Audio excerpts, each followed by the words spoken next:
Good morning, everybody. It's welcome to Self-Aware Wednesday, 9th of June.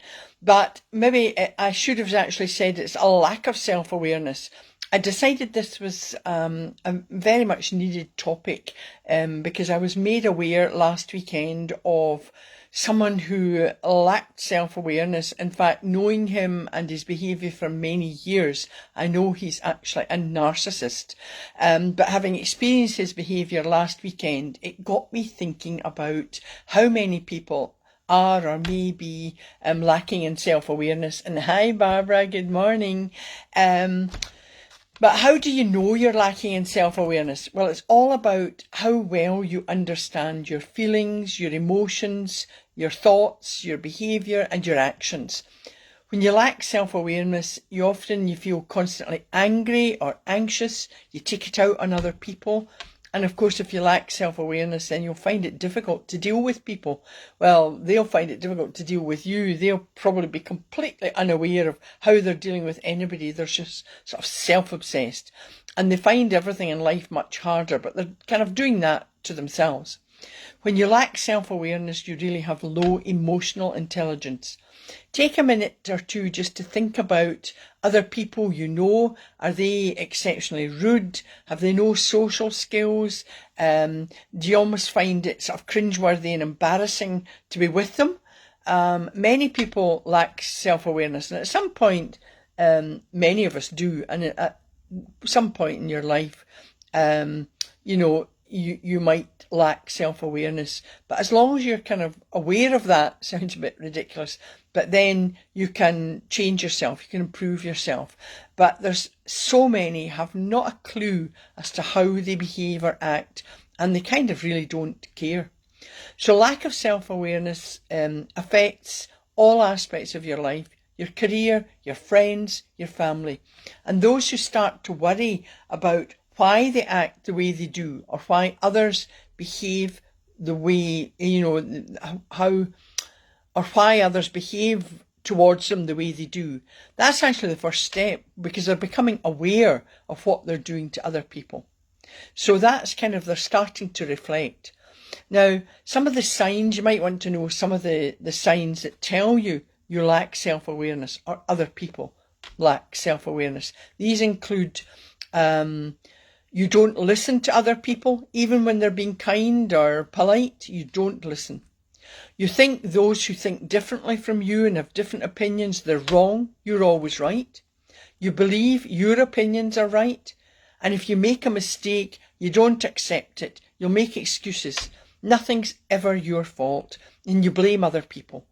You get angry when you hear other people's views and their opinions, and of course you've got emotional outbursts. You can't control your emotions. You can't keep friends for long. They just don't stick around you. They can't be bothered with the way you're behaving. Of course, that's difficult if you're working with people and you have to be there.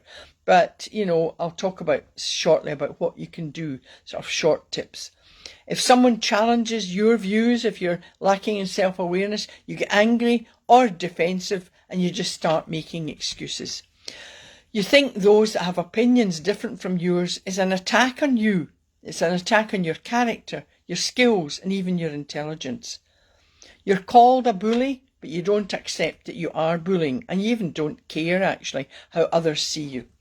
Is this you, or is it someone you know? If it is, remember, you can't change anyone else, but you can change yourself. So you need to start looking inwardly at yourself and just start listening to others. Most people are not trying to attack you all the time, but some of the tips are become an active listener. I talked many moons ago now about my active listening model, or my active communication framework. And that's the 4 steps. Remember, it was attend or focus on someone who's talking to you. Then you acknowledge. That doesn't mean accepting what they're saying, but you can nod. And then clarify. That's the misstep. Often people are talking and you're going, and you're not really listening.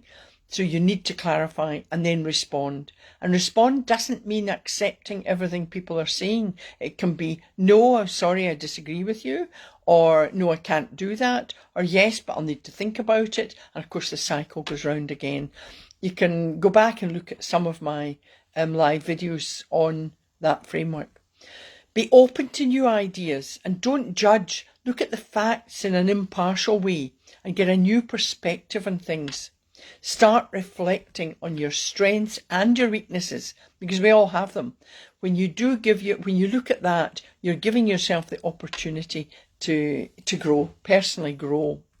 Bullies lack self-awareness. Often people say, oh, they're so full of themselves, but actually they've got low self-esteem. They need to bully others in order to boost themselves, bring everybody else down. Passive-aggressive people as well, they lack self-awareness. People who lack self-awareness, they want to control others. They want to control others and every situation. Oh, hi, Lynn. There's Lynn. Come on. Thanks very much. They micromanage everything. They've got this need for control, and that affects everyone around them. They just don't trust anybody. They don't. They have to just be in control. And it's actually becomes counterproductive because people they don't get the best out of people. Of course, there's nothing wrong with lacking self-awareness sometimes. We're human after all, but there's always room to improve ourselves. But you can only improve yourself if you know what's kind of going wrong, if you know you're lacking self-awareness. If you constantly show the signs, of course, of lacking self-awareness, then you really need to think carefully about yourself. Start looking inwardly, start challenging your belief systems, your past conditioning, your old bad habits. And of course, if you're thinking of going into a relationship with someone who shows extreme signs of lacking in self-awareness, and of course I've done the video on narcissism, it's a podcast, you can check that out. Seriously think twice about going into a relationship with anyone that's like that, and certainly don't hand over control to them. Very, very difficult situations. I've written a self-awareness book, of course. That's the first of my wellbeing series of books, and that's available on my website. There's information on why you may lack self-awareness. There are exercises to help you become self-aware, and when you do, you actually will feel happier, you'll have peace of mind, and your overall well-being will improve. Remember, self-awareness is a skill, and you can learn to become self-aware by doing the exercises and practicing them regularly. Let these things become your good habits. Of course, again, I talked earlier about you might be with or working with someone who's lacking in self-awareness. There are lots of people around, and just remember, you can't change them. Only you can change yourself. But what you can do is focus on increasing your kind of mental strength, and that's using my ABC techniques. When you're working with someone who lacks self-awareness, you need to be mentally strong and not get drawn into their kind of dramas. If you're working with colleagues, colleagues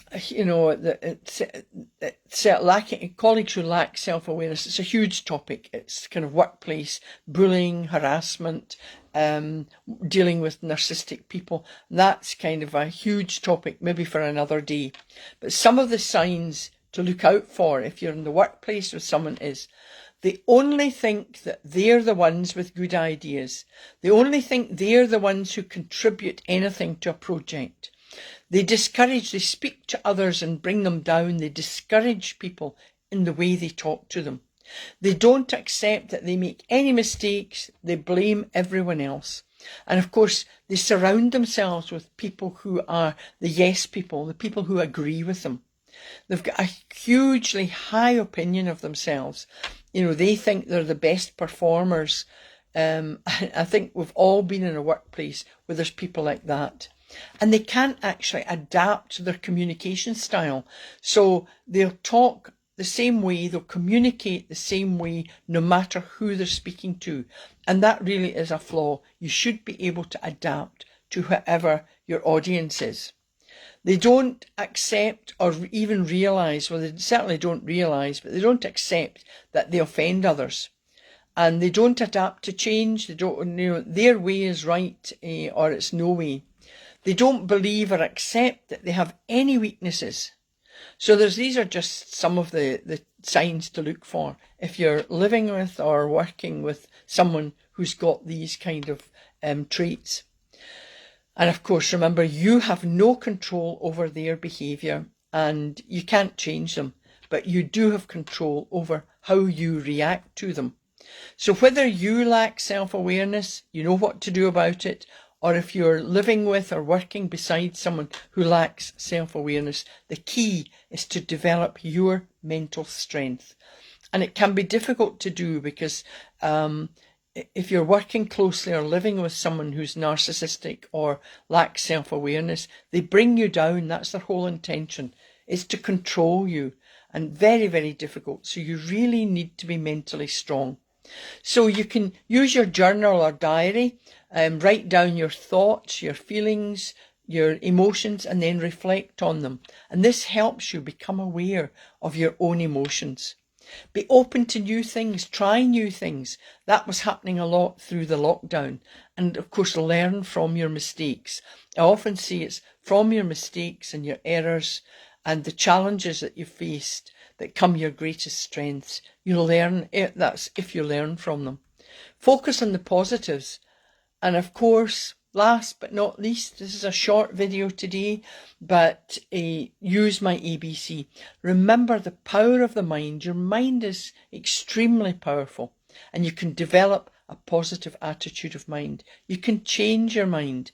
It's only you can change it, but you can do it. Takes hard work. These are easy tips, my ABC, but hard work to actually do them. So for today, what the ABC, the affirmation might be, remember the 3 P's. So it might be, I challenge my belief system so that I become self-aware. I'm confident. I change my attitude and become positive and aware of what I'm doing. But make up your own and put it into your diary so that you can look at that. Breathing, of course, regularly practice the breathing. Just not raising the shoulders, but you're from the lower diaphragm. And that calms, it relaxes, but it also energizes you. Absolutely fantastic. And of course, it prevents you from getting angry, prevents you from being too anxious. It reduces stress. So if you've got that, and I've got 2 or 3 things I've got to do that it could make me anxious. I'm getting that adrenaline rush when you're doing something new. So I just need to take my deep breathing. Creative imagination today, I thought, well, using your C, your creative, that's my creative imagination, that's my mind bites. It builds resilience and flexibility, and you need to be able to adapt to change. So today I thought I'd take you on a nature's awareness. I think we're going to look at the clouds. Now, I actually don't have any clouds today. In fact, it's completely clouded over. It's quite grey out there, but it's warm outside and it's not raining. I think other parts of the country are probably having lovely sunshine just now. We're supposed to be going into, I don't know, a time of a heat wave, but we call it up here muggy. So it's that kind of low sky and as if there's going to be a thunderstorm, but there isn't any. Anyway, I'm going to do the floating clouds mind bites meditation, and this one's actually good for raising awareness of what's around you, and that's the first start to then raising your self-awareness. It gives you confidence, it makes you feel much more self-assured, and of course much more positive. And when you do this, you can move forward with a positive attitude and change the way you think, and it just really makes you happier, self-aware, self-assured, more confident. What more could you want? So we're going to do, as always, sit back in the chair and feet on the ground, and just take a deep breath in through the nose, Hold your back straight but not stiff. You just want to be confident and have that kind of confident air. And take a deep breath in through the nose. Hold. And then exhale slowly through the mouth. And just put your hands gently on your thighs. Just let them rest there. And just listen to my voice. Now imagine yourself lying down. You feel calm. You feel relaxed. You look up at the blue sky. Soft white clouds are floating by. You feel as if you can touch them.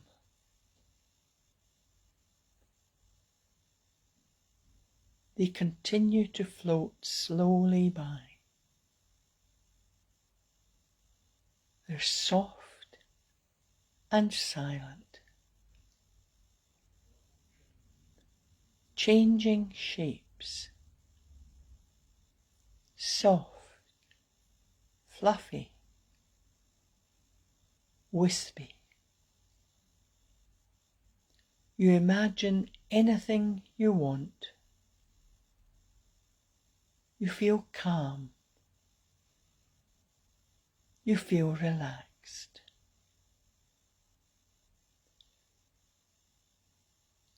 Feel the magic of nature.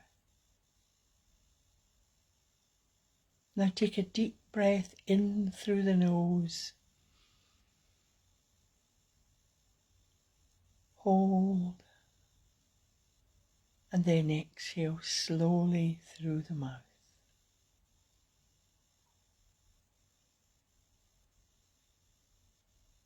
Take another deep breath in through the nose and hold. And as you exhale, just say to yourself, I am aware of everything around me. I feel calm. I feel relaxed. I am confident and I am positive. Now take another deep breath in through the nose. Hold. And then exhale slowly through the mouth. Now you can open your eyes and see I am relaxed, I am calm, and I am positive. Just feel that awareness all around you. And then you can yawn, and as I say, my favourite word here is shuggle. Shake your shoulders, shuggle your shoulders, and just stretch. Just kind of bring yourself back into the now, maybe yawn or whatever. I hope you've enjoyed that. This is really my last video. I'm not sure. I think everybody's kind of getting back to normal. I think I'm not going to be doing weekly videos. It depends. If people ask for them, I might do maybe one a month. I'm going to do my podcasts, and still have something exciting. I'm launching my new website, and it's thanks Caroline. Thank you very much.